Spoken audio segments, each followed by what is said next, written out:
79 89 के बीच में यूएसएसआर का बेस हुआ करता था। उसके बाद वहां पे अमेरिकन आ गए, अब इसका कहना है वहां पे चाइनीज आ गए। और चाइनीज क्यों आ गए? क्योंकि चाइनीज ये नहीं कहते कि अफगानिस्तान में गर्ल एजुकेशन नहीं है, वुमेन एजुकेशन नहीं है, राइट वाइट। वो कहते हैं यार धंधे की बात करो, कितना पैसा चाहिए, क्या माल है।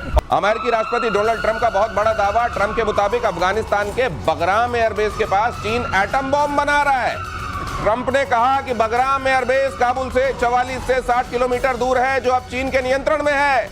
बगराम एयरबेस पर अमेरिका का कब्जा था। बाइडेन प्रशासन ने 2021 में वापसी के बाद यहां अरबों डॉलर के हथियार छोड़ दिए थे। अब मुझको लगता है एक बार फिर से ये अफगानिस्तान गए, वहां बड़े सालों तक रहे, फिर इनको रुसवा होकर निकलना पड़ा।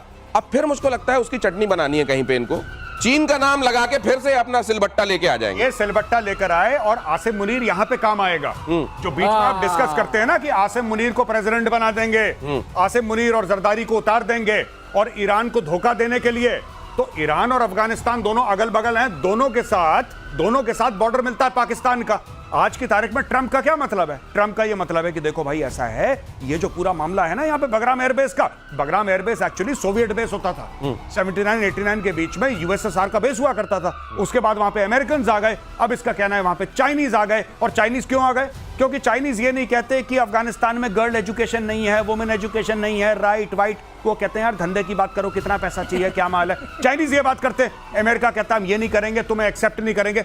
चाइना वहां का तो एम्बेसडर था, वो तो शी जिनपिंग से मिला है भाई। हाँ बिल्कुल, वो शी जिनपिंग से मिला है, वो डायरेक्ट बिजनेस की बात कर रहा है चाइना। और चाइना क्यों ना हो वहां पे भाई, तुम वहां से क्यों भाग गए? सबसे बड़ी बात, तुम्हें नहीं भागना चाहिए था। अब ये मैं बता रहा हूं, मुनीर जो है ना, मुनीर के तो हाथ पे लिखवा दो, जो दीवार फिल्म में नहीं कहता ये देखो इसने हाथ में लिखा है, तो यार मुनीर को लिखवाओ कि उसका बाप चोर है। मैं बता रहा हूं, ये बंदा दलाली कर रहा है तुर्की के लिए, ये बंदा दलाली कर रहा है इसके चाइना के लिए, क्योंकि इसके पास पैसा तो है नहीं कि सामान खरीदे। तो कह रहा है ठीक है साहब, एक पे एक रॉकेट फ्री में इतना बेच दूंगा, इतने तुम मुझे दे देना। ये कांड कर रहा है ये सबका।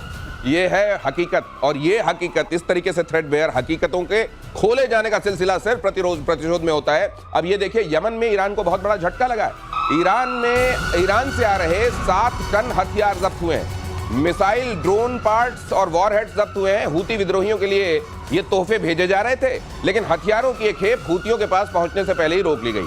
ये कार्रवाई यमन की निर्वासित सरकार से जुड़ी नेशनल रेजिस्टेंस फोर्स ने की है। अब देखिए जरा, ईरान को अभी अभी इजराइल ने, आपने देखा, धुआं कर दिया, लेकिन उसके बावजूद हूतियों को, हिजबुल्लाह को कहीं कमी ना पड़ जाए। जिस तरीके से मालिक चिंता करता है अपने साथ काम करने वालों की, उसी तरीके से ये यहाँ पर चिंता में भेजा जा रहा था, लेकिन हूतियों को पहुंचे उससे पहले पकड़ लिया गया। सर ये रसद सप्लाई गजब है। यही तो हम लोग का बात करते थे कि माल वहीं से आ रहा है, वहीं से आ रहा है। अब इनका खत्म हो गया। उनको रेड सी के ऊपर अपना दिखाना है कि रेड सी के ऊपर कुछ न कुछ तो डालते ही रहना चाहिए। अब उन्होंने जो है इसको रसद की सप्लाई कट कर दी, क्योंकि इतना मार दिया उनको, इजराइल ने इतना मार दिया कि जो वहां की बची खुची सरकार यमन की है, जो नॉर्थ में ही रहती है, साउथ में इस तरफ नहीं रहती है, उसके अंदर भी इतना दम आ गया कि उसने रोक लिया। लेकिन इसे कहते हैं एम्पावरमेंट। लेकिन मुझको लगता है सर, ये एक जहाज पकड़ लिया है, ईरान तो और 10 भेज देगा सर। नहीं, कहाँ है? नहीं देने, चिंता की बात नहीं है। ये बचा खुचा माल आ रहा था, अब स्टोर खाली हो रहा है, क्योंकि जैसे ही स्टोर में कुछ बनना शुरू था, ऊपर से धमाका। ये बयान क्यों दे रहा है ईरान? बयान इसलिए दे रहा है क्योंकि मिसाइल अब नहीं है बाकी। अच्छा, तो वो जो स्टेल्थ बयान है, ड्रोन बयान है, 5th जनरेशन बयान है। सर एक चीज और समझ में आ रही है मुझको, कि एक जहाज में 3-4 कुछ वॉरहेड्स, कुछ टूटी फूटी मिसाइलें करके फोन करके पकड़वा दो, और अगली बार हूती वालों को ये बोलो कि भाई नहीं भेज सकता, पकड़ रहे हैं यहाँ पे। ये भी बहुत मुमकिन है कि हो रहा हो कि ईरान खुद ही करा रहा हो, रास्ते में इसको पकड़ लिया जाए, और कम से कम मेरे ऊपर जो प्रेशर है हूती को हथियार भेजने का है, तो मेरा ही आदमी, तो कम से कम मैं कहता हूँ बहुत मजबूर हूं अभी। अगली खबर देखिए, मेक इन इंडिया की बहुत बड़ी कामयाबी। भारत में ही फाइटर जेट के इंजन बनाने की तैयारी। भारत और फ्रांस मिलकर बनाएंगे jet engine. Advanced medium combat aircraft में लगेंगे ये इंजन अगर आपको समझना है तो वीकेंड प्रतिशोध इस बार देखना मत भूलिएगा।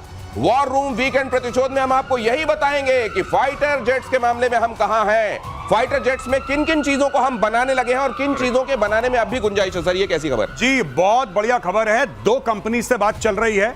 अब हम एक्चुअली 3 कंपनी से, लेकिन मैं 2 कंपनियों की बात करूंगा। एक तो फ्रांस की कंपनी है साफरान से बात कर रहे हैं। साफरान वही कंपनी है जिसका इंजन राफेल में लगा है। तो एक तो ये स्टोरी है। दूसरी बात चल रही है रोल्स रॉयस से, जिसकी लग्जरी गाड़ियों के बारे में सब लोग जानते हैं, लेकिन एक बात आप लोग ये भी पहचान लीजिए कि जितने भी बड़े बड़े एयरलाइनर्स हैं या जितने भी फाइटर जेट्स हैं, खासतौर से यूरोप के और कहीं के, इसमें आपको दिखेंगे रोल्स रॉयस के इंजन, तो उससे भी बात कर रहे हैं। वहां पे जापान से भी बात कर रहा है भारत फाइटर जेट का, और ये जो F414 है उससे भी बात चल रही है को प्रोडक्शन की, ट्रांसफर ऑफ टेक्नोलॉजी की, जो कि तेजस मार्क 2 की बात कर रहे हैं लोग। तो ये सारी की सारी चीजें अब I think it's only a matter of time. Sir आप बेहतर बताएं। अब ये देश लग रहा है मिशन मोड में है कि एरो इंजन बनाना है। जैसे हम लोग बात करते हैं कि अगर जहाज में 4 चीजें हैं, असला आपका होना चाहिए, मिसाइल्स, ये सब, आपका रडार होना चाहिए, आपका एरो स्ट्रक्चर होना चाहिए और आपका एरो इंजन होना चाहिए। 3 में है हमारे पास चीजें, एक चौथी की ढूंढ पर। चौथे इंजन मामले में भी हम खुद मुख्तार होने वाले हैं बहुत जल्द, और RIC के फिर से एक्टिव होने के संकेत। बहुत अहम खबर, ध्यान से देखिए।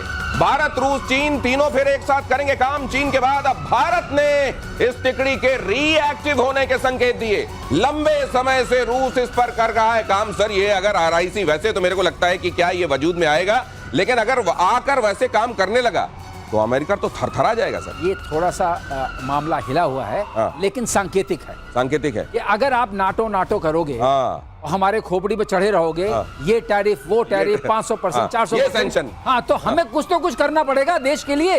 और ये सर पॉसिबिलिटीज तो एग्जिस्ट करती हैं, कुछ भी किसी भी संभावना से इनकार नहीं हो सकता। बिल्कुल पॉसिबिलिटीज एग्जिस्ट करती हैं। और अगर मैं आपको बता रहा हूं, अगर चाइना का इतना एग्रेसिव पोस्चर ना होता और चाइना वो सब ना करता, लाइन ऑफ एक्चुअल कंट्रोल पे बदतमीजियां जो चाइना कर रहा है, मुझे लगता है आसानी से बन भी सकता था।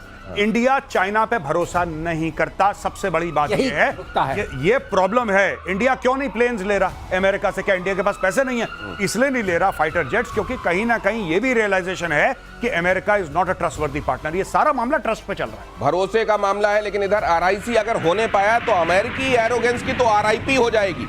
आगे देखिए, अमेरिका में ट्रंप की नीतियों का विरोध, शिकागो समेत कई शहरों में प्रदर्शन, ट्रंप की टैरिफ पॉलिसी का भी विरोध, डिपोर्टेशन, मेडिकल सुविधाओं पर प्रदर्शन। ट्रंप जो कर रहे हैं दुनिया भर में तो दादा बन रहे हैं, लेकिन घर में उनकी राह मुश्किल होती जा रही है सर। नहीं बिल्कुल। और ट्रंप को लेके मैं बता रहा हूं आपको कि रिपब्लिकन पार्टी के अंदर बहुत लोग हैं जो ट्रंप के खिलाफ बोलने लगे हैं।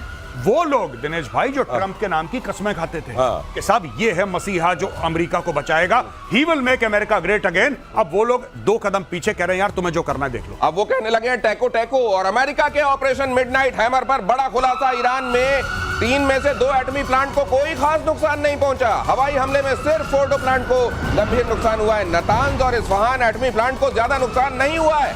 नातांज, इस्फहान में जल्द शुरू हो सकता है यूरेनियम संवर्धन का काम। यह खुलासा अमेरिकी राष्ट्रपति डोनाल्ड ट्रंप के दावे के उलट है, जिसमें उन्होंने कहा था कि हमलों ने ईरान के परमाणु कार्यक्रम को पूरी तरह नष्ट कर दिया है। इससे बची खुची साख भी घर में गिरेगी ट्रंप की। बहुत गिर रही है। टोमोहाक, देखिए इस्फहान पर और नातांज पे टोमोहाक मिसाइल से अटैक किया था, जो सबमरीन से आई थी, इसका मतलब फेल कर गई।